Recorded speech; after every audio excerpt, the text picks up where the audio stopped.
Seja bem-vindo ao nosso segundo dia da nossa conferência online do Voltemos ao Evangelho, Verdadeiro Deus de Verdadeiro Deus, 1700 anos do Concílio de Nicéia. Estamos oferecendo ao nosso público uma exposição do Credo Niceno. Na nossa pré-conferência com Eber Júnior, você pode conferir isso em nosso canal, tivemos uma exposição do contexto histórico, do que levou, quais a situação política, social, religiosa da época, que levou diversos líderes a estarem se reunindo para formular o credo niceno. No nosso primeiro dia de conferência, tivemos também Vinícius Musselman e Eber Júnior falando sobre os dois primeiros tópicos do credo niceno, que era sobre Deus Pai Todo-Poderoso e Jesus Cristo, Filho Unigênito do Pai. No dia de hoje, nós trataremos do tema da encarnação e sobre a cruz e a ressurreição. Teremos duas palestras com alguém muito querido por nós, Voltemos ao Evangelho, muito querido pelo nosso público, que é o reverendo Hermsten Maia. Hermsten Maia é o nosso maior escritor no nosso blog. Ele já escreveu mais de 200 artigos para nós nos últimos anos. Ele escreve toda semana na sua coluna. Na quarta-feira, nós sempre lançamos um novo artigo do Hermsten Maia. Ele tem um currículo tão grande, meus irmãos. Ele é bacharel em teologia, ele é licenciado em filosofia, ele tem diversas pós-graduações na área de ensino superior, e ele também é mestre e doutor em teologia e história pela Universidade Metodista de São Paulo. Ele tem uma vasta experiência com o ensino em seminários, ensino de teologia, e eu o convidei para estar trazendo, então, essas palestras para nós hoje sobre a encarnação, sobre a cruz e a ressurreição. São palestras muito profundas, né? Espero que você possa ter um bom proveito delas e que isso edifique a sua vida. Então, boa palestra para vocês, Deus abençoe e até mais. Olá, meus irmãos. É uma satisfação participar deste evento, considerando os 1700 anos do Concílio de Nicéia, tão marcante para a história da Igreja, como vocês têm visto já nas palestras que me antecederam. Eu quero parabenizar o Voltemos ao Evangelho por promover esta primeira conferência, que enfatiza o fato Deus de Deus, ou seja, a ideia de que o Filho e o Espírito Santo procedem de Deus e são iguais a Deus, em honra, poder e glória. Eu desejo que nesses momentos de palestra nós possamos ser juntamente edificados, tratando deste assunto de grande relevância teológica e histórica. Nós vamos orar neste momento, suplicando a direção de Deus. Nosso Deus, damos-te graças por este evento, pelos irmãos que o promoveram. Agradecemos por aqueles que participam do mesmo e que participarão mais tarde acessando essas palestras. Que tu te dignes, Senhor Deus, em assisti-los com a tua graça e que mais pessoas sejam conduzidas a Cristo para honrar e glorificar o teu nome. Em nome de Cristo, nós oramos. Amém.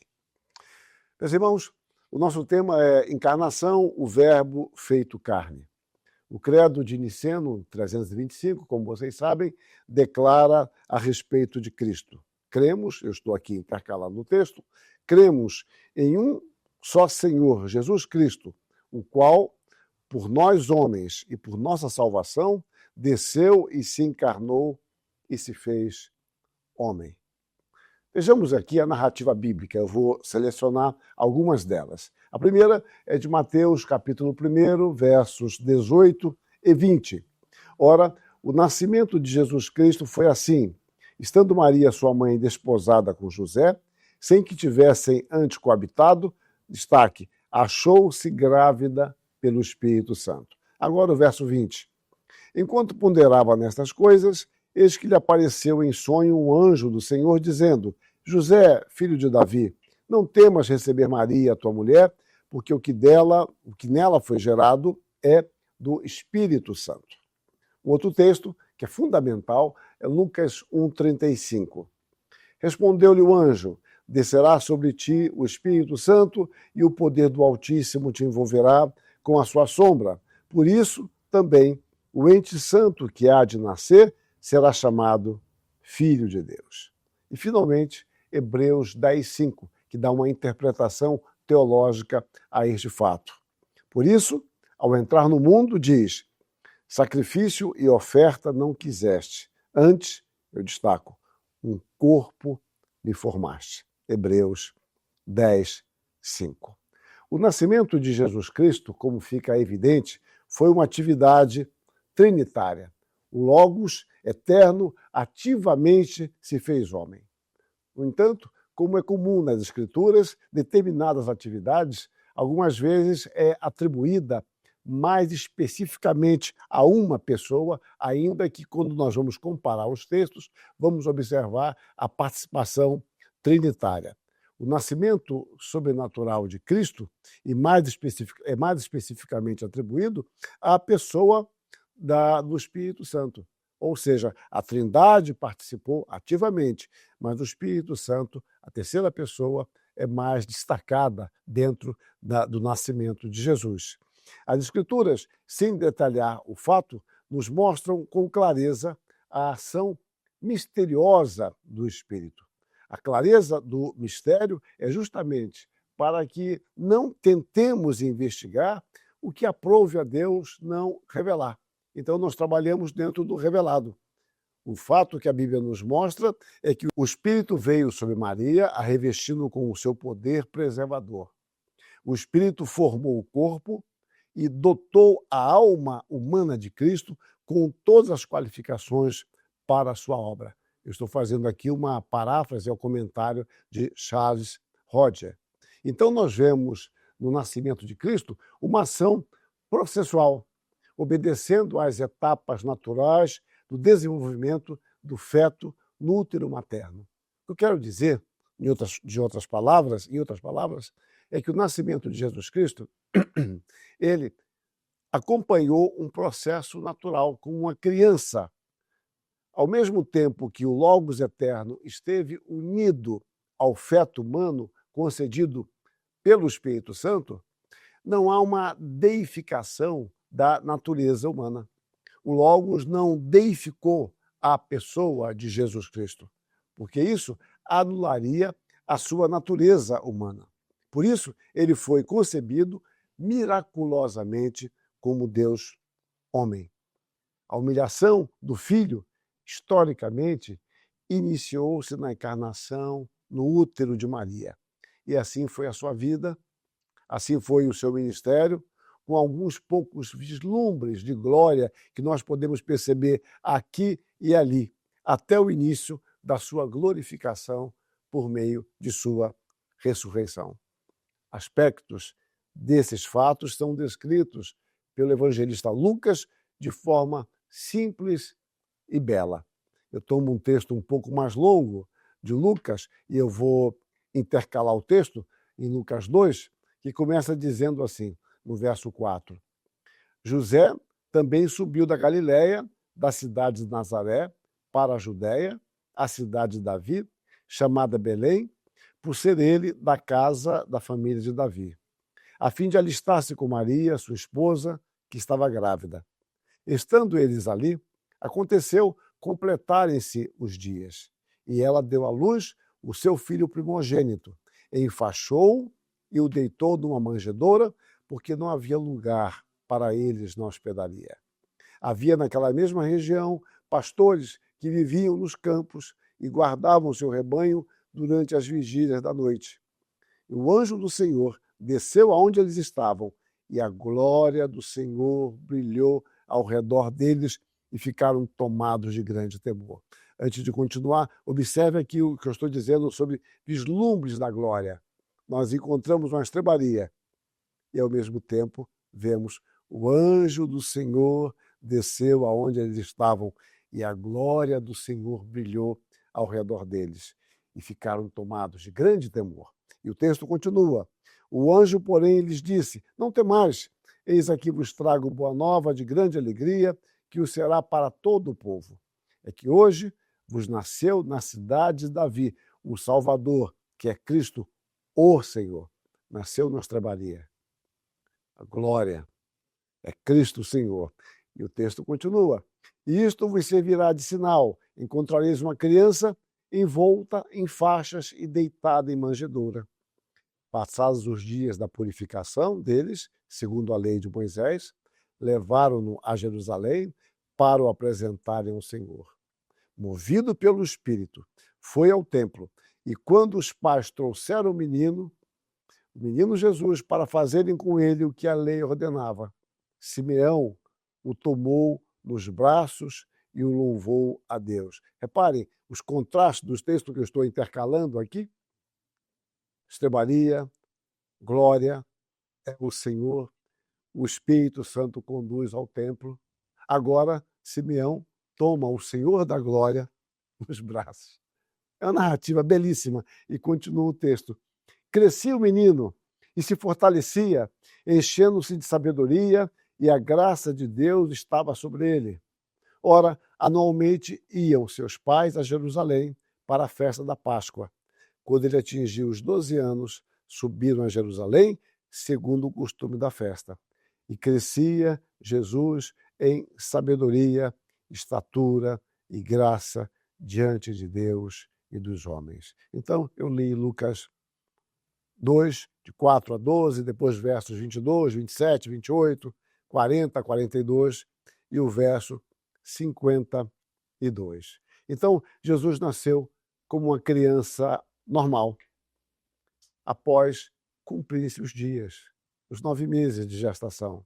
Ele não sabia falar, nem andar, desenvolveu-se como uma criança comum, tendo que ser trocado, dado banho, amamentado, cuidado, conduzido, tomado nos braços, enfim, passou por todas as experiências possíveis a uma criança normal, tendo também que ser educado, estimulado, aconselhado e corrigido pelos pais dentro de um processo natural. Este é um dos mistérios insondáveis da palavra de Deus. No entanto, é este fato miraculoso e incompreensível às nossas mentes que dá sentido a todo o Novo Testamento. Devemos nos alimentar, então, da revelação contida nas Escrituras e nos contentar com isso, sem o desejo, muitas vezes, irreverente e insano de elucidar aquilo que Deus não quis nos dar a conhecer. O que Deus nos revelou, você acha que é pouco para nós? Pois bem, saibamos que é muito mais do que podemos conceber. Devemos entender isto. O pouco que Deus revelou em relação ao todo é demasiado grande para a nossa capacidade de compreensão. O Logos eterno tomou uma natureza humana, naturalmente incapaz de qualquer ação santa sem o poder do Espírito Santo. Daí a necessidade da ação santificadora e preservadora do Espírito, o preenchendo com a sua graça. Na encarnação, o Espírito preservou a Jesus Cristo da mancha do pecado original, que é a herança de todo ser humano, fazendo com que ele tivesse uma natureza imaculada. O Espírito conservou a santidade e a impecabilidade daquele que nasceria. Se assim não fosse, Cristo não poderia se oferecer pelo seu povo, apresentando um perfeito sacrifício vicário, um sacrifício em nosso lugar, sem mácula e de valor eterno. Ele seria como um de nós, no aspecto pecado. Ele não poderia jamais nos representar, já que ele seria um pecador, mas ele precisaria nos representar como um ser humano de fato, contudo, sem pecado. E uma das expressões mais completas daquilo que Paulo chama de insondáveis riquezas de Cristo é nos manifestada no fato da encarnação do Verbo eterno de Deus. Por isso é que o Evangelho é chamado de Boa Nova, e é chamado de Boa Nova da glória de Cristo e da glória de Deus, porque Jesus Cristo é verdadeiro homem e Jesus Cristo é verdadeiro Deus. Jesus Cristo é o cerne, a parte mais importante e definitiva da Boa Nova que anunciamos. Em Cristo resplandece a majestade de Deus. E o Verbo se fez carne e habitou entre nós, cheio de graça e de verdade.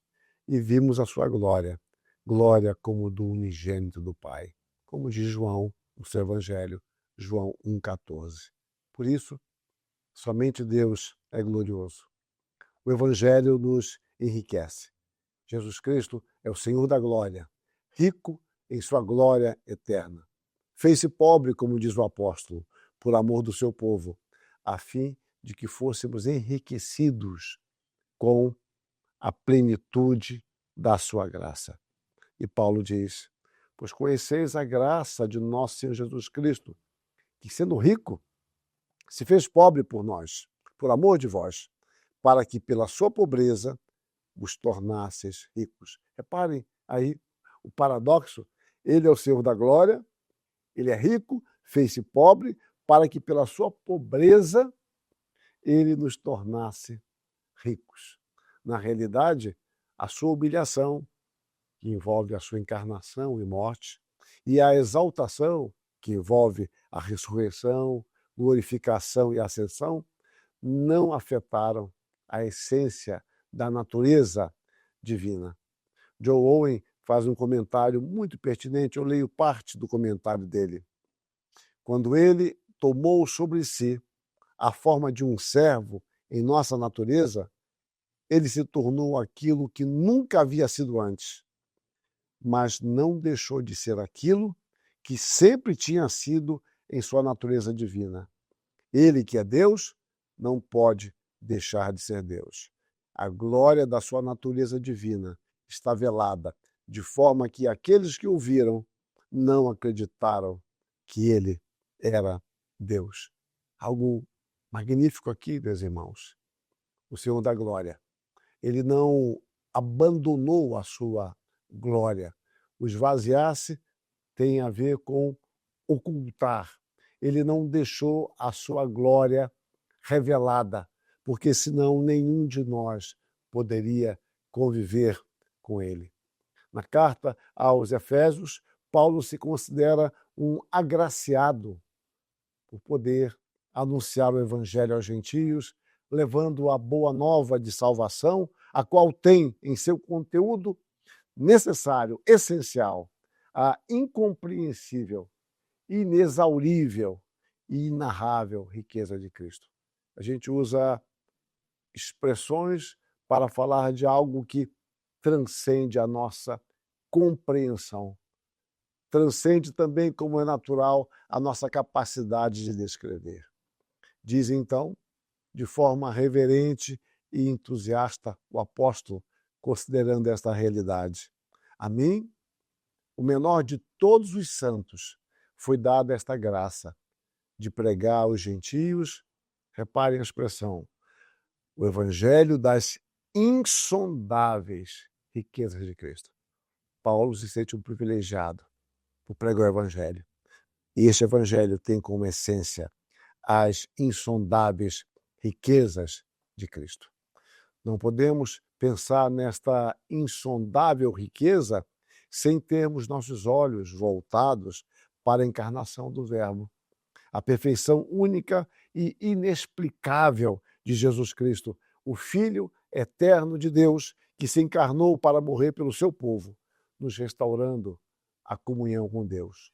Nós que tínhamos nos rebelado contra Deus, nós como povo rebelde, fomos reconciliados por Cristo.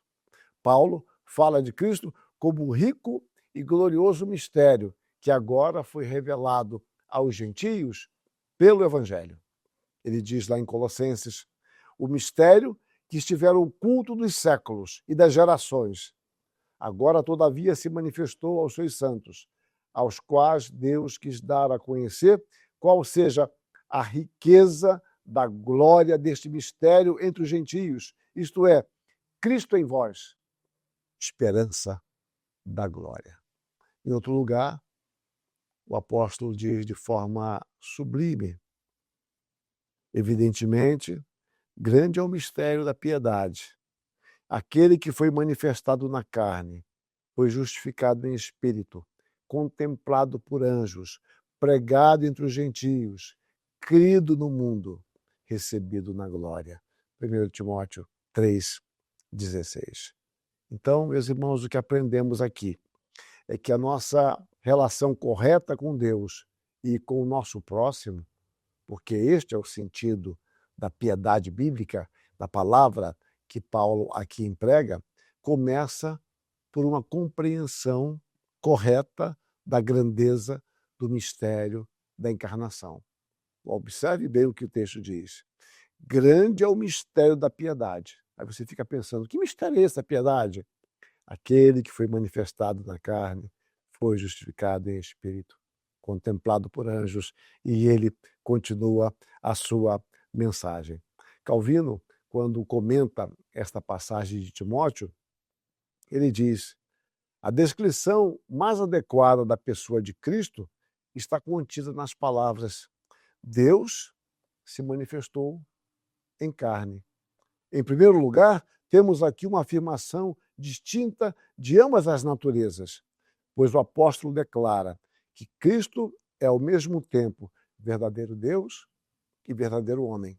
Em segundo lugar, ele põe em evidência a distinção entre as duas naturezas, pois primeiramente o denomina de Deus e em seguida declara sua manifestação em carne.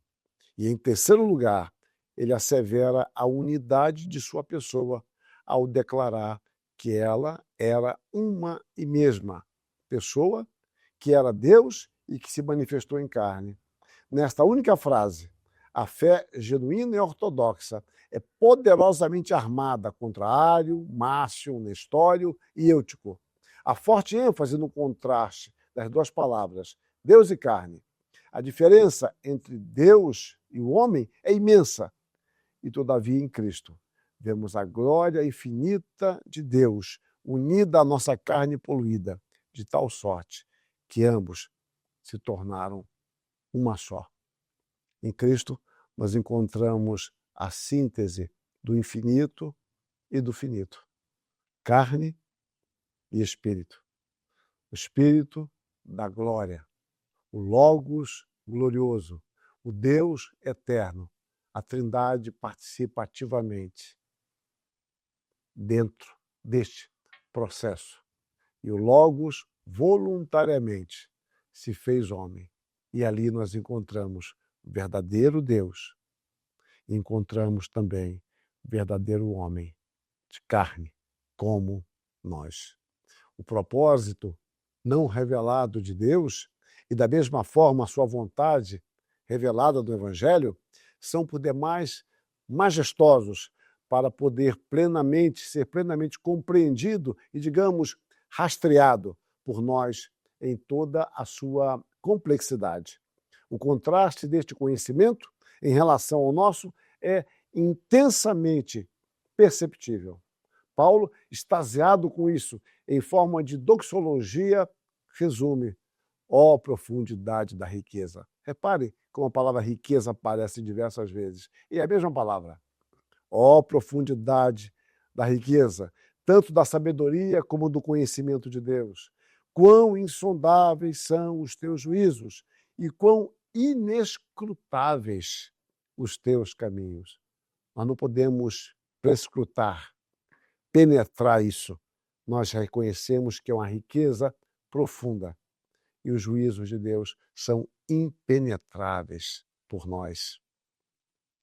Isso, no entanto, vai soar como loucura, porque o Evangelho, ele revela a sabedoria de Deus, porque ela não é compreendida pelo homem natural, em sua maneira limitada, finita e deturpada de pensar, só como loucura.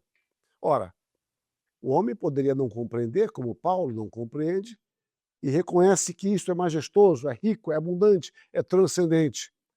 Mas o homem natural, ele vai chamar isso de loucura, como Paulo diz aos Coríntios, no capítulo 1, de 18 a 25. Agora, para nós, que pela graça conhecemos, ainda que parcialmente, o Evangelho é o anúncio da sabedoria de Deus em sua grandeza e em sua riqueza insondável. Paulo, então, dar graças a Deus pela fé, pela vida e por uma fé genuína dos Efésios. Isso também eu, tendo ouvido a fé que há entre vós no Senhor Jesus. Observem, não é uma fé vaga, não é uma fé na fé, tendo ouvido a fé que há entre vós no Senhor Jesus. E o amor para com todos os santos. Vejam aqui a relação de piedade. Eu falava de uma relação correta com Deus e com o próximo, fé no Senhor Jesus e amor para com todos os santos. Eu estou lendo Efésios capítulo 1, a partir do verso 15. Não cesso de dar graças por vós, fazendo menção de vós nas minhas orações, para que o Deus de nosso Senhor Jesus Cristo, o Pai da glória, vos conceda espírito de sabedoria e de revelação no pleno conhecimento dele, iluminados os olhos do vosso coração, para saberdes qual é a esperança do seu chamamento, qual a riqueza da glória da sua herança nos santos e qual a suprema grandeza do seu poder para com os que cremos, segundo a eficácia da força do seu poder. É um texto magnífico. Eu estou destacando nesse momento apenas isso. A fé que há entre vós, o Senhor Jesus, e o amor para com todos os santos. Agora, justamente pelo fato de o Evangelho ser centrado em Cristo, é que a genuína fé, identificada como salvadora, não é uma crença qualquer. Porque a gente fala muito genericamente. Ah, fulano crê, eu tenho fé, fulano tem muita fé. A questão primeira não está, eu insisto nesse ponto, não está na intensidade da sua fé. A questão primeira está no alvo da sua fé. Paulo dá graças a Deus porque a fé dos Efésios era centrada em Cristo. Então, essa fé, identificada como salvadora, como eu disse, não é uma crença qualquer cujo teor seja indefinido, tendo como virtude apenas o fato de crer. Uma espécie de fé na capacidade de crer, fé na fé. O Evangelho, conforme a Escritura nos ensina, é o próprio Senhor Jesus Cristo. Portanto, o Evangelho tem como conteúdo e essência a Jesus Cristo como Senhor e Salvador, conforme revelado na Escritura. Jesus Cristo, ele é o Evangelho. Jesus Cristo é a palavra encarnada. Isto nos guia, isto nos orienta, isto solidifica a nossa fé, isto traz paz à nossa alma. Eu quero começar agora a rever e aplicar algumas questões que eu estou chamando de implicações doutrinárias e práticas. A primeira delas, Jesus Cristo é perfeitamente Deus e perfeitamente homem. Qualquer tentativa de valorizar uma de suas naturezas em detrimento da outra implica em perdermos de vista a plenitude da revelação bíblica. Às vezes, numa linguagem coloquial, contudo equivocada, nós tendemos a pensar em Jesus Cristo como homem e Deus separadamente, agindo como Deus em um momento, quando ele perdoa pecados, ele falou como Deus. Quando ele fica indignado com a falta de fé dos fariseus, e o texto nos fala de ira, embora a tradução em geral não apareça assim, lá em Marcos 3:5, então ali foi como homem. Quando ele expulsa os cambistas, ele é homem. Quando ele cura, ele é Deus. Meus irmãos, não caímos nessa armadilha. Isso fracionaria o Filho unigênito de Deus encarnado. Jesus Cristo agiu sempre em total harmonia com a sua natureza. Ele agiu sempre como Deus e homem, perfeitamente unido. Essa união ultrapassa a nossa compreensão, mas nós podemos estabelecer parâmetros e boias, vamos dizer assim, dentro das quais nós podemos agir. E este é um ponto fundamental para nós. Não tentemos separar aquilo que não foi separado pelo Senhor. Nós cremos não num logos divino. Nós cremos não num Jesus humano. Nós cremos num logos encarnado. Verdadeiro Deus, verdadeiro homem. O segundo aspecto que eu destaco é que não podemos compreender exaustivamente este assunto. E isso é natural. E percebam bem, se aprouver-se a Deus apresentar todas as coisas de uma forma perfeitamente racional, eu não estou dizendo que a revelação seja irracional, pelo contrário, eu estou dizendo que ela é supra-racional, mas vamos supor que tudo fosse racional, que se enquadrasse perfeitamente dentro de nossa mente tão tacanha e tão limitada. Se fosse assim, não haveria espaço para a fé. Bastaria eu fazer cálculos, arrumar, falar, isso é assim, é isso mesmo, eu compreendo perfeitamente. Não. É preciso que haja o espaço para a fé, não em algo louco ou algo irracional, mas para que nós, crendo no nosso Senhor, crendo em quem é Ele, possamos crer em sua fidelidade. Podemos crer em sua revelação, que se adequa à nossa estrutura de pensamento. Isso é um ponto fundamental para a teologia. No entanto, nós não esgotamos a revelação. É impossível nos considerarmos cristãos, então, se a nossa fé não estiver firmemente alicerçada no conhecimento seguro de quem é Jesus Cristo, verdadeiro Deus e verdadeiro homem. Ele é o Senhor. Ele é o Deus encarnado. Esta compreensão nos advém pela palavra, mediante a iluminação do Espírito Santo. Somente Deus, pela iluminação do Espírito, por meio da sua palavra, poderá nos instruir a respeito de si mesmo. Eu sempre digo que a oração do intérprete cristão, isso vale para todo cristão, desvenda os meus olhos para que eu contemple as maravilhas da tua lei. Isso vale para toda a palavra de Deus. Portanto, faremos bem em deixar que a nossa mente e o nosso coração sejam guiados pela palavra de Deus. Não é à toa que o apóstolo Paulo, no final da vida, ele diz, eu sei em quem tenho crido, estou certo que é poderoso para guardar o meu tesouro até aquele dia. Ele não havia visto o céu, ele não havia estado na plenitude do Espírito como ele estaria, mas ele sabia naquele que ele tinha crido. E ele fala isso não retoricamente, ele está no ocaso, no fim de sua existência. A nossa fé deve nos orientar para a palavra de Deus, para as suas promessas, para aquilo que nós não compreendemos adequadamente ou exaustivamente, mas nós sabemos quem é o nosso Deus. O terceiro aspecto que eu destaco é que a plena divindade e a plena humanidade de Cristo torna possível o nosso culto sem cometermos idolatria.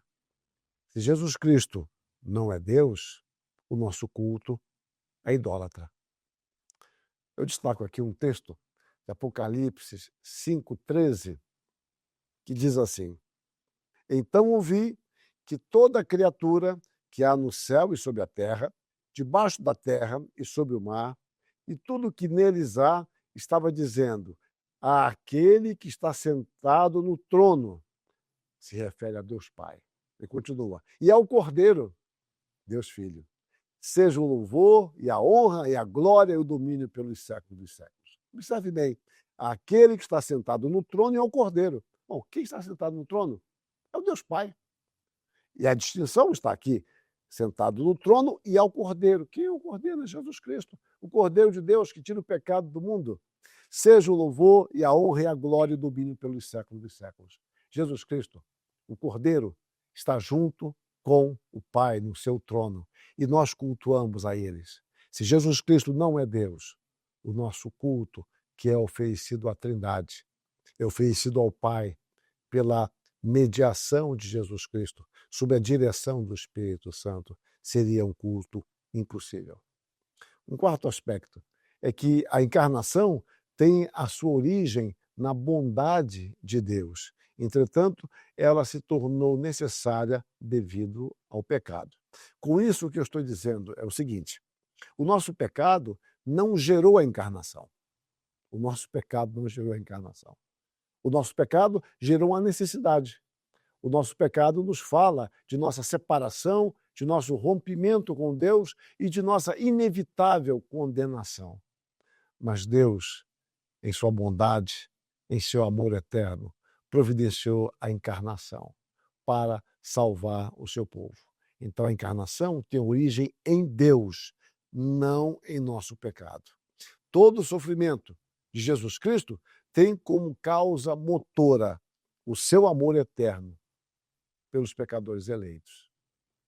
E em João 3,16, o texto, um dos textos mais conhecidos das Escrituras, nos diz: porque Deus amou o mundo de tal maneira que deu o seu Filho unigênito. Observem, Deus não simplesmente amou, mas teve que amar de tal maneira.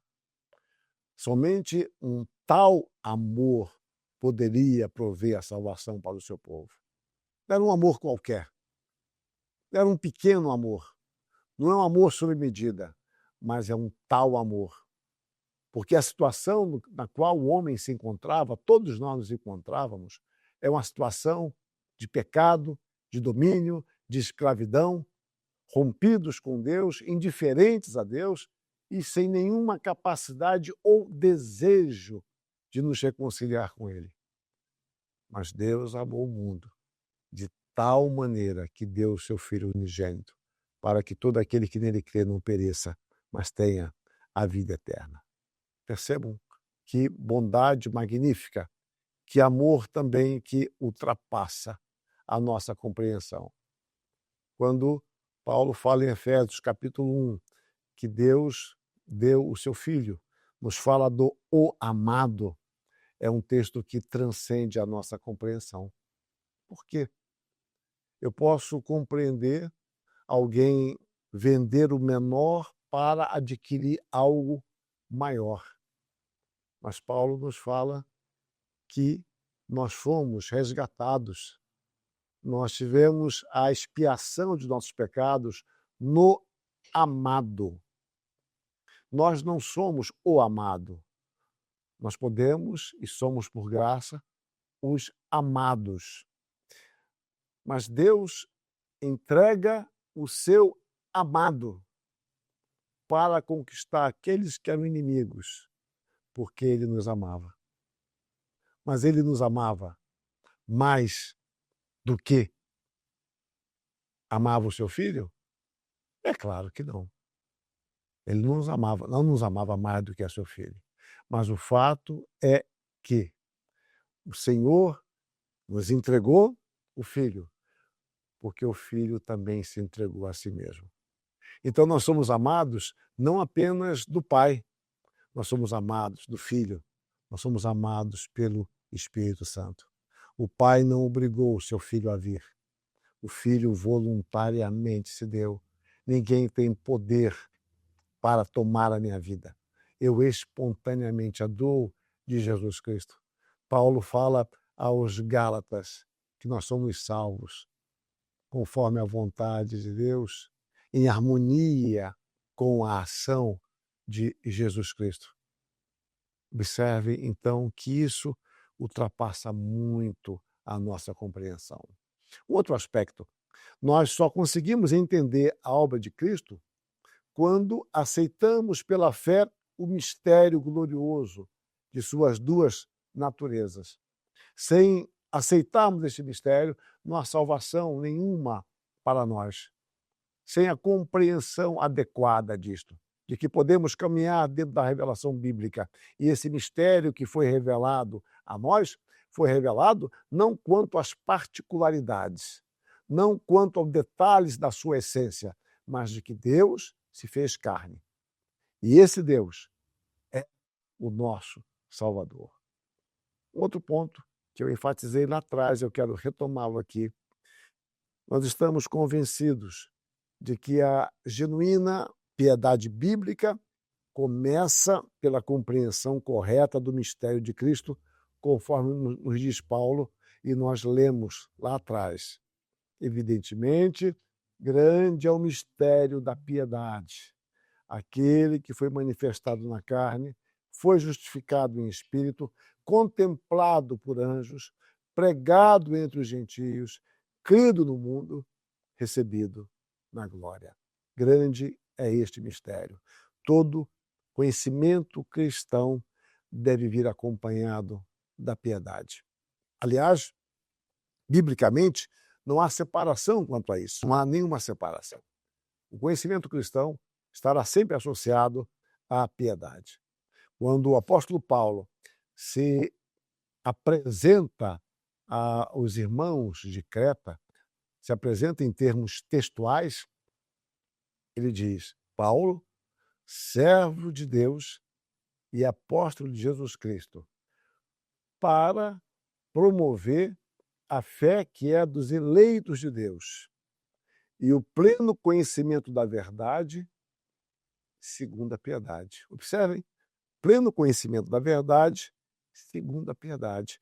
Não há conhecimento genuinamente bíblico distante da piedade. O nosso conhecimento se manifesta em piedade. E a genuína piedade é resultado de um conhecimento de Deus. E Paulo se sentia comprometido com isso. Ele se dizia chamado por Deus para promover esta fé. E esta fé, ela se materializa num pleno conhecimento da verdade, segundo a piedade. Em Hebreus, o escritor nos diz que ele é humano como nós. Ele pode se sensibilizar conosco, porque ele sabe o que é sofrer, ele sabe o que é ser tentado. Mas, ao mesmo tempo, ele é Deus, que pode não somente nos ouvir, pode não somente simpatizar conosco, mas ele pode nos socorrer e nos ajudar. É o que Paulo resume em 1 Coríntios 10, 13, quando ele nos diz que não nos sobreveio tentação sobre-humana, mas ele vai mostrar que Jesus Cristo é poderoso para nos socorrer, para nos ajudar, para nos salvar. E isto, meus irmãos, é de grande conforto para nós. Reparem, então, observem a importância de entender a humanidade e a divindade de Jesus Cristo. É nele que nós cremos, é nele que nós depositamos a nossa fé, é por ele que nós caminhamos, e é por ele que nós sabemos que a vida ela não termina aqui, porque a encarnação nos fala de uma obra que ultrapassa o tempo e o espaço. É uma obra que inicia-se na eternidade, se materializa na encarnação e é operada pelo Espírito também, nos fazendo com que creamos, produzindo fé em nós. E nós somos altamente privilegiados por crermos. Podemos crer, porque crer é graça. Crer é graça. Paulo fala aos filipenses que lhes fora concedida a graça de poderem crer. Então, nós cremos no nosso Senhor Jesus Cristo, verdadeiro homem e verdadeiramente Deus. E devemos prosseguir por graça neste conhecimento, agradecendo a Deus em nome de Cristo, sob a liderança e a inspiração do Espírito Santo, por termos esta fé, que não é nossa, no sentido de que não provém de nós. A fé não é uma boa obra nossa. A fé é a boa obra em nosso coração, produzida pelo Espírito Santo. O mesmo Espírito que agiu em Maria, produzindo ali a encarnação, é o Espírito que age em nós, nos despertando para a fé. E é esse mesmo Espírito que nos deu a palavra. E é esse mesmo Espírito que nos socorre por meio de Jesus Cristo, o nosso Senhor, o nosso Salvador, o nosso maravilhoso conselheiro, o nosso sumo pastor, que nos assiste em nossas dificuldades, que nos assiste em nossos problemas de dia a dia e até mesmo, por vezes, em nossa falta de fé. Portanto, recorramos a Deus, em nome de Cristo, verdadeiro Deus, verdadeiro homem, sabendo que o fazemos pela iluminação do Espírito Santo. Que Deus assim nos guarde, nos ilumine e nos preserve. Amém.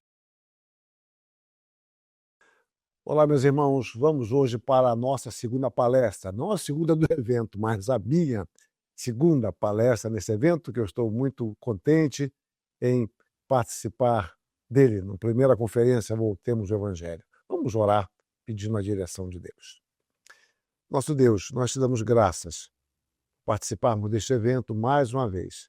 Agradecemos pelos irmãos que também estão participando do mesmo, quer como assistentes, quer como aqueles que contribuíram direta e indiretamente para que ele houvesse. Rogamos a tua direção e a tua graça no estudo desses temas. Em Cristo que nós oramos. Amém. Meus irmãos, nosso tema hoje é a cruz e a ressurreição. O credo niceno declara a respeito do Verbo encarnado.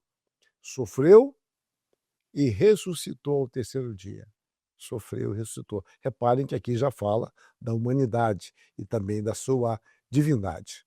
Eu quero começar com uma frase de um autor que morreu aí alguns anos atrás, o J.I. Packer. Ela sintetiza bem o que eu quero dizer. Diz assim o Packer: a doutrina da Trindade declara que o homem Jesus é verdadeiramente divino. A da encarnação declara que o divino Jesus é verdadeiramente humano. Juntas, elas proclamam a plena realidade do Salvador que o Novo Testamento apresenta. O Filho que veio da parte do Pai, pela vontade do Pai, para tornar-se o substituto do pecador sobre a cruz. Belíssimo isso. Entremos no nosso assunto mais diretamente. A morte na cruz era amplamente praticada pelos povos na antiguidade. E ela é considerada uma das mais dolorosas de todas. Esta forma de condenação, às vezes, durava dias, 2, 3 dias, conforme as torturas prévias e a resistência das vítimas. Além disso, a crucificação dava aos algozes a oportunidade de usarem sua criatividade mais cruel e sádica. As vítimas eram ocasionalmente dependuradas em posições estranhas por uma variedade de meios. E quando colocavam, por exemplo, um apoio para os pés daquele que era crucificado, parecia algo mais misericordioso, mas não era. Se colocasse um apoio para os pés, isso contribuía para que a pessoa demorasse mais a morrer, ou seja, impingindo assim um sofrimento maior.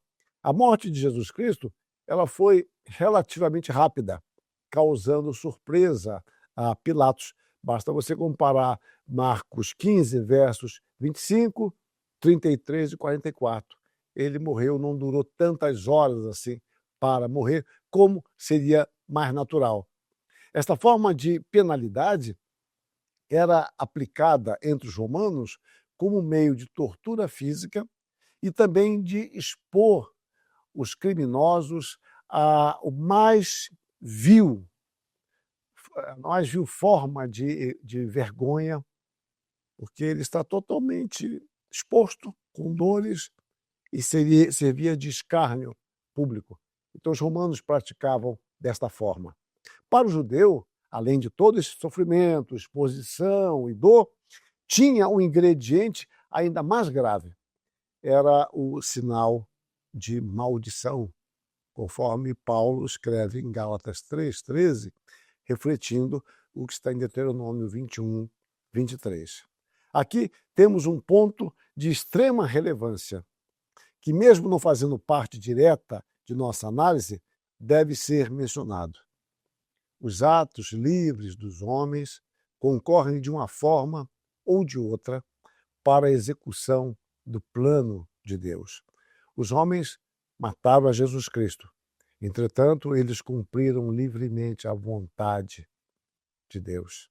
Lá em Atos 4, 27 e 28, lemos: porque verdadeiramente se ajuntaram nessa cidade contra o seu santo servo Jesus, o qual ungiste Herodes e Pôncio Pilatos, com os gentios e gente de Israel, para fazerem tudo o que a tua mão e o teu propósito predeterminaram.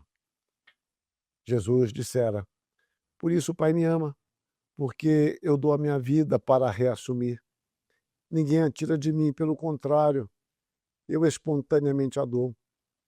Tenho autoridade para entregar e também para reavê-la. Este mandato recebi de meu Pai. Eu tenho um poder, tenho autoridade para entregar a minha vida. O Senhor se deu por nós. Os homens o mataram conforme a sua vontade. Eles quiseram fazer o que era mal, mas isso estava sob o perfeito controle de Deus. Pedro, em seu sermão, diz aos judeus: varões israelitas, atendei a estas palavras. Jesus, o Nazareno, varão aprovado por Deus diante de vós, com milagres, prodígios e sinais, os quais o próprio Deus realizou por intermédio dele entre vós, como vós mesmos sabeis, sendo este entregue pelo determinado desígnio. Volta a aparecer a palavra desígnio, que tem um sentido mesmo de conselho. Desígnio e presciência de Deus, vós o matastes, crucificando por mãos de iníquos. Atos 2, 22 e 23.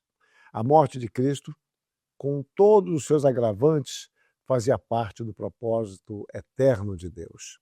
Lloyd Jones interpreta isso. A morte do Senhor Jesus Cristo na cruz do Calvário não foi um acidente, foi obra de Deus. Foi Deus quem o manifestou ali. Deus, meus irmãos, é o Senhor de todas as coisas. O seu propósito permanece soberano e inalterável. Posteriormente, Paulo fala que Cristo, abre aspas, a si mesmo se humilhou, tornando-se obediente até a morte, e morte de cruz. Filipenses 2:8. O escritor de Hebreus diz que Jesus, abre aspas, suportou a cruz, não fazendo caso da ignomínia, da sua humilhação, da maldição envolvida. Sim, Hebreus 12:2. A cruz, então, meus irmãos, isso é tremendamente contraditório em nossa mente finita, mas a cruz realça a glória de Deus e a gravidade do nosso pecado. Glória de Deus e gravidade do nosso pecado. Na cruz, nós podemos ver um Deus glorioso, um Deus justo e um Deus que nos ama. Quando tivermos, então, um vislumbre deslumbrante da glória de Deus, eu estou aqui parafraseando John Stott, quando tivermos um vislumbre glorioso, deslumbrante da glória de Deus, da sua santidade, e ao mesmo tempo, pelo Espírito, fomos convencidos da gravidade, da intensidade do nosso pecado, então, somente então, a necessidade da cruz ficará tão óbvia que nos espantaremos de não ter visto isto antes. O pano de fundo essencial da cruz, portanto, é uma compreensão equilibrada da gravidade do pecado e da majestade de Deus. Se você diminui a majestade de Deus, a cruz é enfraquecida. Se você diminui, por outro lado, a gravidade do pecado, da mesma forma, nós eliminamos a cruz. A cruz nos mostra quão grave é o pecado, quão majestoso e santo é Deus, quão justo é o nosso Senhor e, ao mesmo tempo, quão misericordioso Ele o é. A mensagem da cruz tornou-se o lema da proclamação cristã. A proclamação cristã. Paulo diz aos Gálatas: ó Gálatas insensatos, quem vos fascinou a vós outros, antes cujos olhos foi Jesus Cristo exposto como crucificado? Cristo nos resgatou da maldição da lei, fazendo-se Ele próprio maldição em nosso lugar, porque está escrito: maldito todo aquele que for pendurado no madeiro. Observe, eu li Gálatas 3, 1 e 13, mas observem que ele está dizendo que ele expôs a Jesus Cristo como crucificado. Esta era a sua mensagem. Porém, há um aspecto que eu quero destacar, ainda que rapidamente, é que somos muitas vezes levados a pensar que Os sofrimentos de Cristo se deram apenas no Calvário. Quando assim imaginamos, nos esquecemos da extensividade terrena de seus sofrimentos. Seus sofrimentos foram profundamente intensos que escapam à nossa compreensão. E foram extensos durante todo o seu ministério. Calvino escreveu que, com toda a verdade, se pode dizer que não somente Jesus Cristo passou toda a sua vida em perpétua cruz e aflição, senão que toda ela não foi senão uma espécie de cruz contínua. Toda a sua vida foi uma cruz perpétua. Durante todo o seu ministério terreno, Jesus convivia numa atmosfera pecaminosa e hostil, e nós nem sempre pensamos nisso. Satanás o tentou mais de uma vez, usando inclusive a Pedro, logo após ele dizer que Pedro era bem-aventurado por declarar ser ele o Cristo, o Filho de Deus vivo. Jesus Cristo sofreu com a incredulidade do povo e até mesmo de seus familiares. Sofreu com as armadilhas das autoridades judaicas, a traição de Judas, a omissão de Pedro, o abandono de todos os seus discípulos, o tipo de morte que teria fazendo-se maldição em nosso lugar. Reparem que a trajetória de Jesus Cristo foi uma trajetória de sofrimento. Não pensemos que apenas no Getsemane que houve o sofrimento. Todo o seu ministério foi marcado por isso. Todos esses elementos contribuíram para intensificar a sua dor e sofrimento. Jesus Cristo morreu, como temos enfatizado, como maldito, condenado, sendo ele santo. Nós falamos sobre os romanos impingirem tortura, vergonha ao criminoso, mas era um criminoso. Por mais vergonha que ele sentisse, ele era um criminoso. Jesus Cristo era o santo de Deus. Morreu em sacrifício por aqueles que nem ainda criam nele, por aqueles de sua época, queriam crer, mas eles não creiam. Ele morreu por nós, também, hoje. Morreu por todo o seu povo. A sua morte foi extremamente terrificante, não simplesmente pelas terríveis dores envolvidas, mas pelo fato dele levar sobre si os nossos pecados, tornando-se alvo da ira de Deus, do desprezo e malignidade humana. Jesus Cristo tornou-se responsável por nós, levando sobre si os nossos pecados, que lhe foram imputados. A justiça, santa justiça, condenatória de Deus, caiu sobre ele. A vida e o ministério de Jesus Cristo foram extremamente dolorosos. Os sofrimentos de Cristo, meus irmãos, foram físicos e espirituais. No Getsemane, horas antes do seu martírio, ele sente de forma ainda mais intensa o peso desse sofrimento, quando se aproxima a experiência mais temida, a separação de Deus, que é a morte. A ira de Deus sendo derramada sobre ele, o justo como representante do seu povo.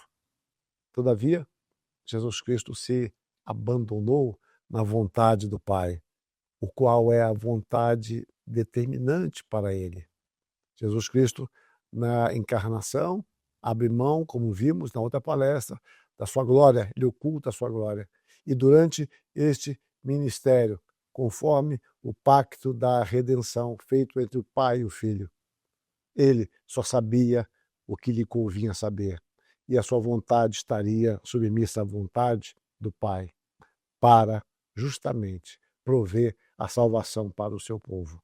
Então, nesta autoentrega dele, está a vitória de Deus sobre o pecado, sobre Satanás, redimindo para sempre um povo comprado, usando a expressão que a gente às vezes não percebe, que a expressão não está constituída assim, mas é isso que Paulo fala, o sangue de Deus.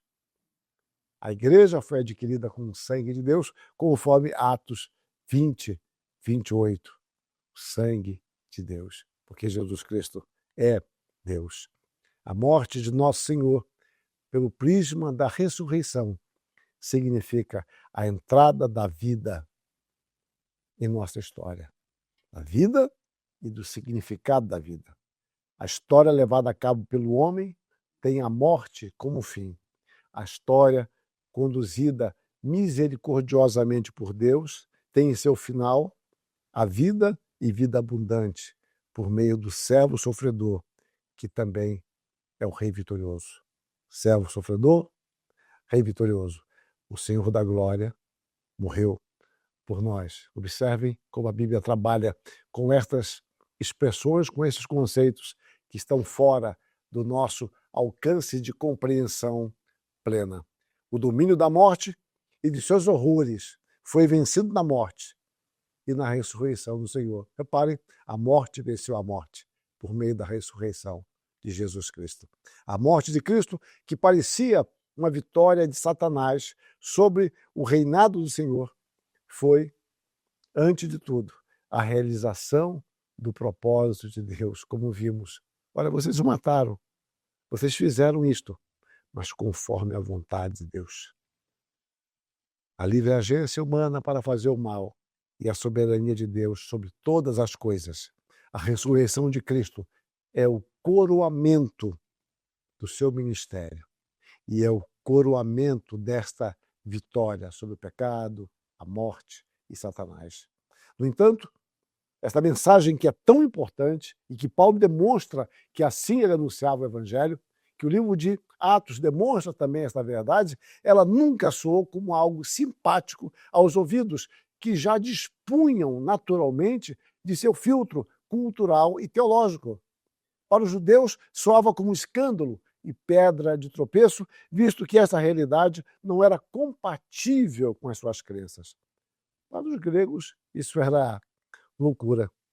Contudo, era a mensagem de Paulo. Paulo não estava sendo regido por estatísticas. Vamos ver a mensagem que agrada mais, ou a mensagem que tem menos resistência. A mensagem dele desagradava judeus e gentios. Mas esta era a mensagem de Deus. Basta vocês olharem 1 Coríntios 1, 22 e 23. Então, a base da ofensa causada por Jesus é a cruz. E a cruz anula toda a sabedoria humana e exclui qualquer tipo de cooperação humana para a nossa salvação. Eu quero destacar alguns pontos aqui agora.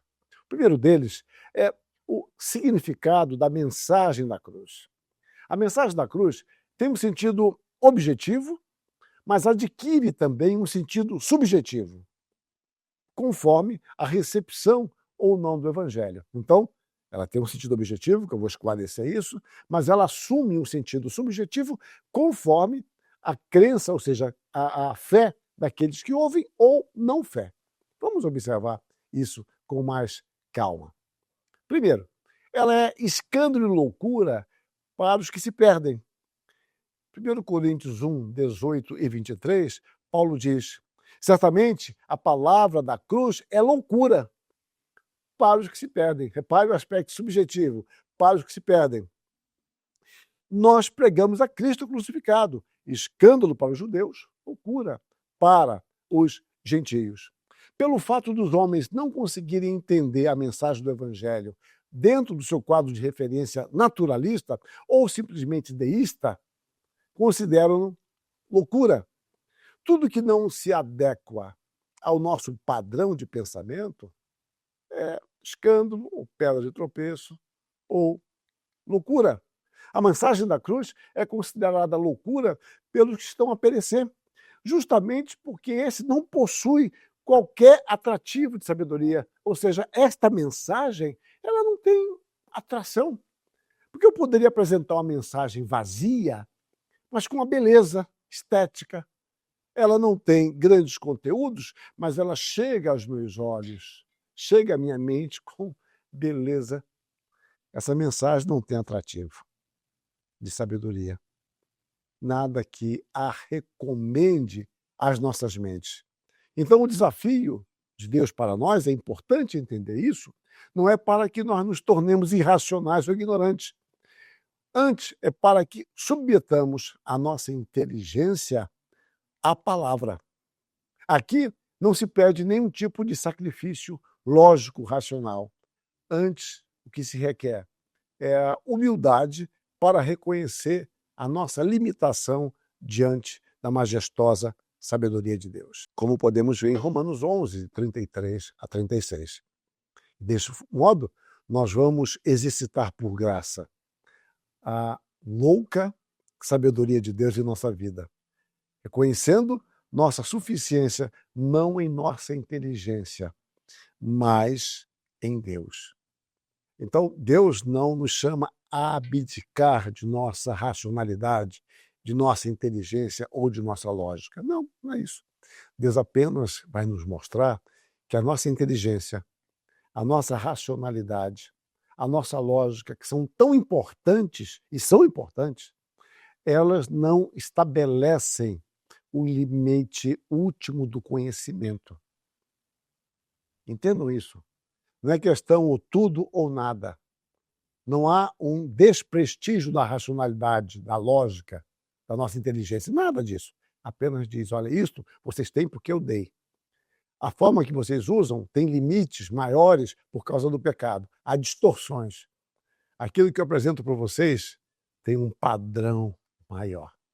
É por isso que a nossa fé tem elementos de racionalidade. A fé e a razão caminham juntas. Só que chega um momento em que a razão não consegue ir além e a fé continua.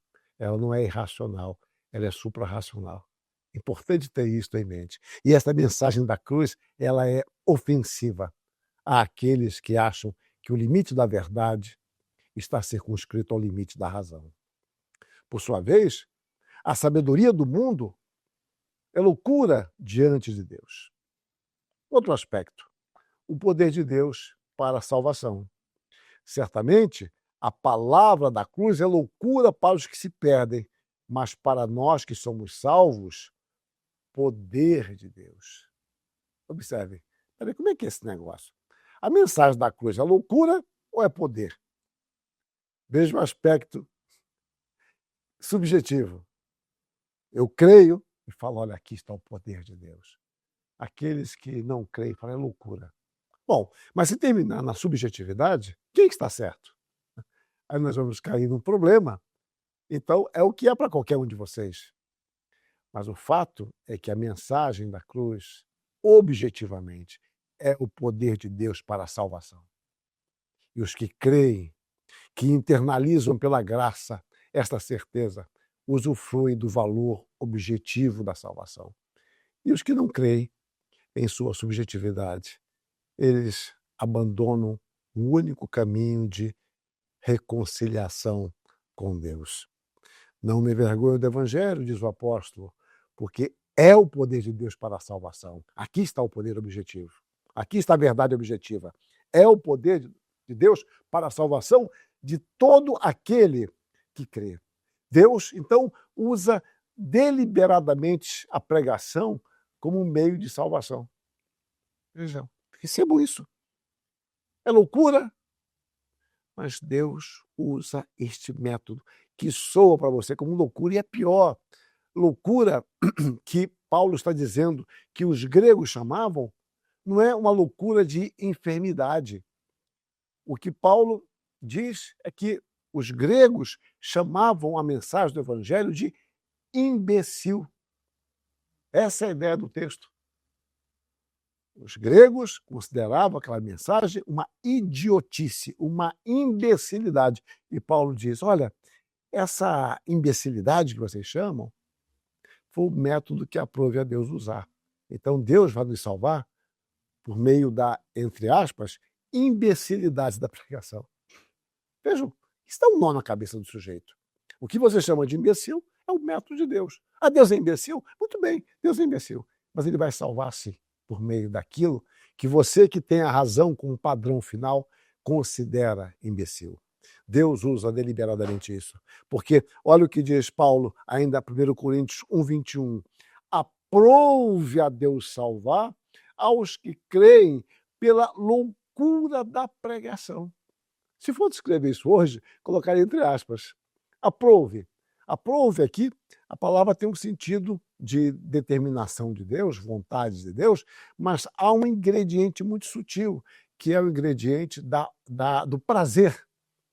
Então Paulo diz, olha, foi da vontade prazerosa de Deus salvar aos que creem por aquilo que vocês chamam de loucura da salvação.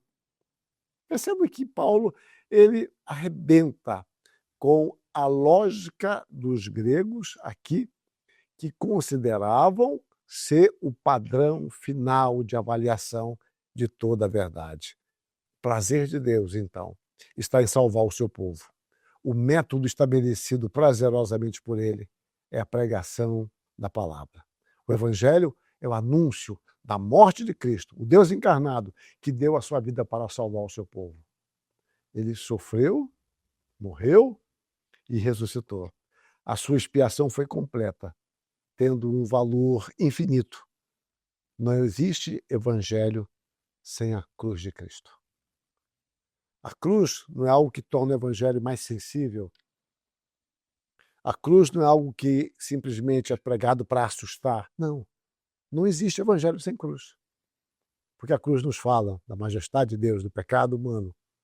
E na cruz nós encontramos esta síntese da gravidade intensa do pecado e da majestade, da soberania, do amor de Deus para com o seu povo. A cruz, insistimos, lembrando lá de Lloyd Jones, não foi um acidente, foi o desfecho da obra eterna de Deus. Mas há o seu propósito. Aprove a Deus salvar os que creem na loucura da pregação. A palavra da cruz não é anunciada para despertar piedade ou para entretenimento. Ela visa salvar homens. Não é para que alguém ouça a mensagem da cruz e fique triste, olha, que tristeza. De fato, ela causa tristeza, mas o propósito é muito maior do que este. E também não é para entretenimento de pecadores. A questão não é essa, obviamente. Nós não podemos adaptar a mensagem ao gosto de nossos ouvintes. Cabe a nós anunciá-la com fidedignidade. O que se espera do despenseiro, tomando a figura que Paulo usa em 1 Coríntios 4:2, o que se espera dele é que seja encontrado fiel. A mensagem do Evangelho não é apenas de interesse intelectual ou estético. Então, você pode encontrar prazer estético na mensagem do Evangelho. O nascimento de Jesus Cristo, a narrativa é belíssima, olhando pelo crivo da literatura. A forma literária como é descrita. Você pode encontrar aspectos intelectuais magníficos no estilo de Paulo, como ele redige, ou no livro de Provérbios, por exemplo. Beleza? Ou no livro de Eclesiastes. Muito bem. Mas a mensagem do Evangelho não é para isso, embora possa despertar de forma secundária esses desejos, estes prazeres, estas observações. A mensagem do Evangelho é questão de vida e morte eterna. Faremos bem em atentarmos para o seu conteúdo e nos submetermos aos preceitos de Deus. A salvação de Deus oferecida por meio da palavra não indica também, por outro lado, a nossa superioridade ou inteligência. Ah, sim, eu consigo entender o Evangelho porque eu sou mais inteligente. Você é um sujeito com uma certa impermeabilidade completa ao saber, ou seja, é ignorante, não consegue entender nada, por isso que você não vai ser salvo. Nós somos melhores. Não, não é nada disso. Antes, a aceitação desta mensagem da salvação indica a soberana graça de Deus em salvar aqueles que são considerados irrelevantes diante do mundo. A salvação nossa, ela nos humilha. Ela nos humilha. Porque diz, olha, apesar de você não poder alcançar isto, você é salvo. Por meio da fé, que você não esgota, embora, como eu falei, ela não é irracional, mas você não esgota a realidade, mas é por meio dela. E você jamais alcançaria isto. Há uma diferença importante. Se discutia no passado, se, por exemplo, um homem incrédulo, um ateu, ele poderia dar aula de teologia ou não. Bom, discutia isso no passado. Alguns achavam que sim, outros achavam que não. E Eu, na minha juventude, achava que não. Até que depois eu fui entendendo de forma diferente. É claro que pode. Ele pode perfeitamente entender as Escrituras. E pode falar com muita clareza, até mais do que a nós. Do sentido do pacto, da aliança, como Deus desenvolveu todo o processo salvífico. Ele pode perfeitamente entender isso. A questão é depois. E você crê nisso? Não, não creio. Ele conhece essa mensagem, ele entende essa mensagem a partir da revelação, só que não faz nenhum sentido para ele. É como mudando deve ser mudado. No meu tempo de jovem havia debate entre os jovens, havia um tipo de tribunal. Então, Nero é culpado ou inocente? Judas Iscariotes era o predileto, né? Culpado ou inocente. Então dividia jovens para acusar, outros para defender, um tribunal, etc. Né? E fazíamos com Pilatos também. Pilatos também era outro, que não tinha sua mão lavada aí, não. Ele não escapava, não. Bom, nesses tribunais, muitas vezes, tinha que defender Pilatos, achando que ele é culpado. Mas tem que defender. Então você conseguia defender muito bem, e às vezes ganhava até voto. Então, digamos assim, alguém pode apresentar a mensagem das Escrituras, mas não faz nenhum sentido salvador para ele. E outras pessoas com conhecimento ínfimo, mas ele sabe quem é Jesus Cristo. Ele sabe que ele é pecador, que depende da graça de Deus. Não me fale em provas metafísicas da existência de Deus. Ele não sabe nada disso, mas ele conhece o Senhor Jesus Cristo. Então, a salvação não indica a nossa superioridade. Portanto, não há lugar para vanglória, mas sim para a gratidão a Deus. Basta olhar o que Paulo diz já em Coríntios, capítulo 1, de 26 a 29, que Deus não tem chamado muitos sábios, né? Mas pessoas muito modestas. Então, Paulo não invalida o nosso conhecimento intelectual adquirido a duras penas através do nosso estudo, prática e experiência. Antes, o que ele diz é que estas coisas são inúteis para se obter o conhecimento de Cristo. A mensagem da cruz é em si mesma um apelo para que os homens se arrependam dos seus pecados e creiam em Cristo. Nós não podemos permanecer indiferentes diante desta mensagem do amor de Deus, daquele que amou o mundo de tal maneira que deu o seu Filho para nos salvar. Diante, então, do carcereiro estupefato que faz a pergunta mais relevante da sua vida: que devo fazer para ser salvo? Houve a resposta clara e decisiva: crê no Senhor Jesus e estarás salvo na tua casa. Ele não falou, especulem sobre isso. Ora, leiam os grandes pensadores, vocês são gregos, então, olha, vocês têm que estudar Aristóteles, Platão, Sócrates, colocando na ordem correta Sócrates, Platão e Aristóteles, ordem correta cronologicamente, né? Ou leiam um vídeo, procure conhecer os pensadores da agora, que são pensadores de segunda linha comparado com aqueles outros, mas leiam. Não, ele diz, crê no Senhor Jesus e será salvo tu e a tua casa. Considerando o teor da mensagem e a amorosa insistência de Deus em nos anunciar, indaga de forma crucial o escritor de Hebreus. Como escaparemos nós se negligenciarmos tão grande salvação? Cabe à igreja a responsabilidade urgente e intransferível de anunciar a mensagem da cruz. Jesus Cristo sofreu e ressuscitou. Este é o método estabelecido por Deus para chamar o seu povo, a mensagem da cruz. Compete a nós anunciar o Evangelho, que objetivamente é a mensagem de salvação para todos aqueles que creem nesta mensagem. Eu quero aqui apresentar algumas aplicações disso que temos falado, linkando com a ressurreição. Por intermédio de Cristo, aprendemos que a vitória sobre o sofrimento está em uma plena submissão à vontade de Deus. A vida de Cristo foi uma vida caminhando para a cruz. Esta era a sua rota, era o seu itinerário. E em toda ela, toda essa caminhada, em toda essa jornada, o Senhor foi submisso ao Pai.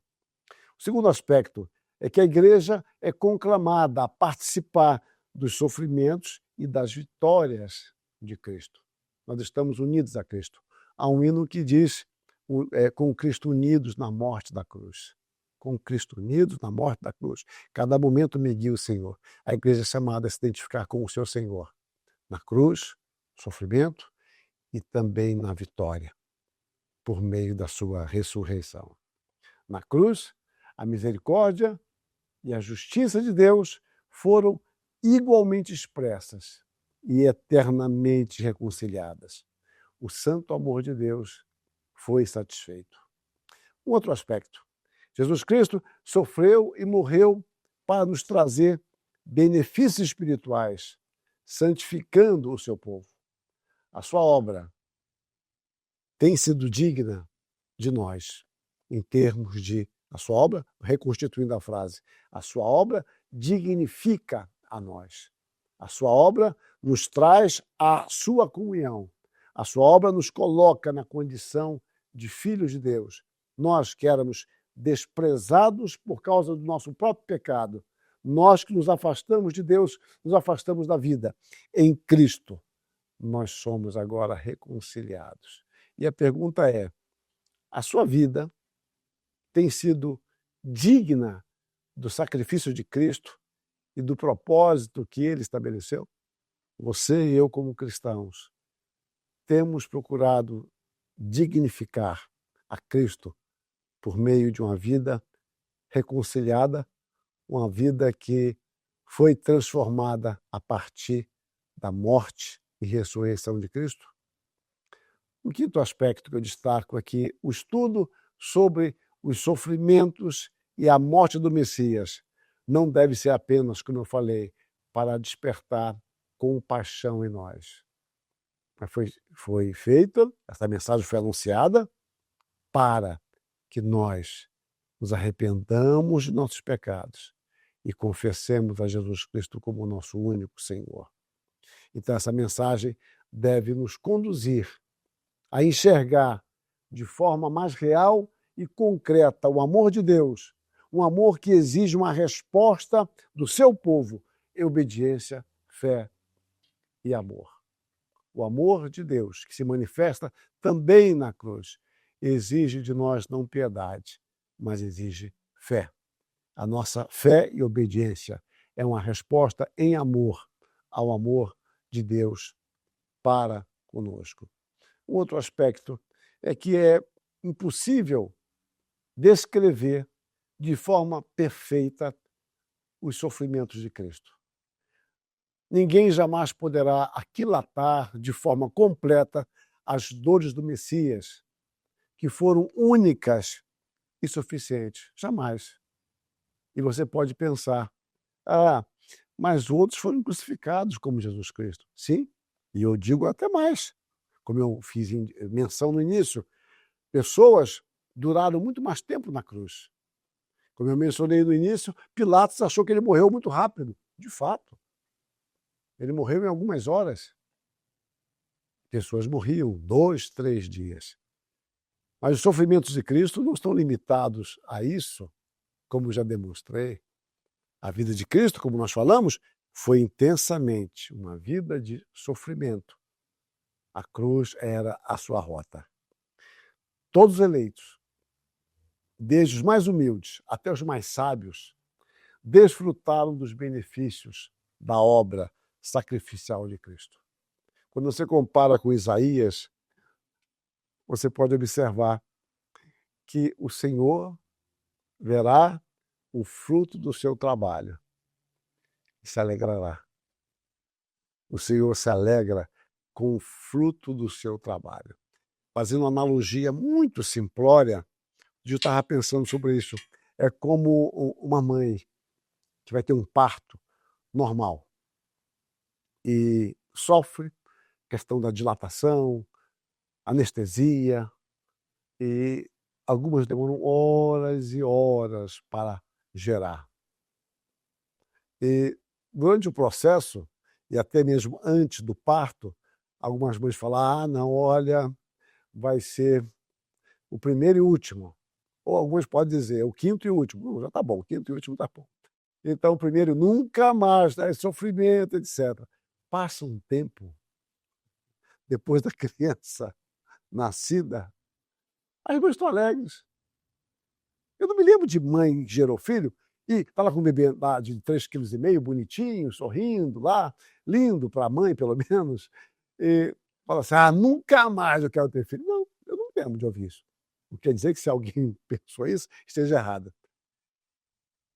A dor do sofrimento foi totalmente absorvida agora, transformada em alegria pelo fruto do seu ventre. Uma analogia limitada, como eu disse. Mas Cristo, em meio às suas dores, vê a sua igreja. E ele se alegra com o fruto do seu trabalho. O fruto do seu trabalho somos nós. Somos nós. Eu costumo contar que hoje porque o ciático já não ajuda muito, mas eu gosto de lavar carro. Gosto de lavar carro, gostava de lavar o carro, polir nem sempre, porque dava mais trabalho. Mas lavar o carro ou varrer a frente da casa, cheio de folha, etc. E, anos atrás, eu pensei sobre isso, por que eu gostava disso? Né? E a minha explicação, para mim mesmo, né, era que o trabalho que eu faço, você não vê frutos imediatos, na maioria das vezes. Os frutos aparecem lá na frente.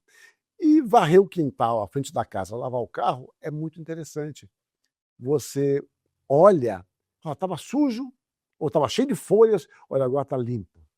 Meu carro estava imundo, agora está limpo.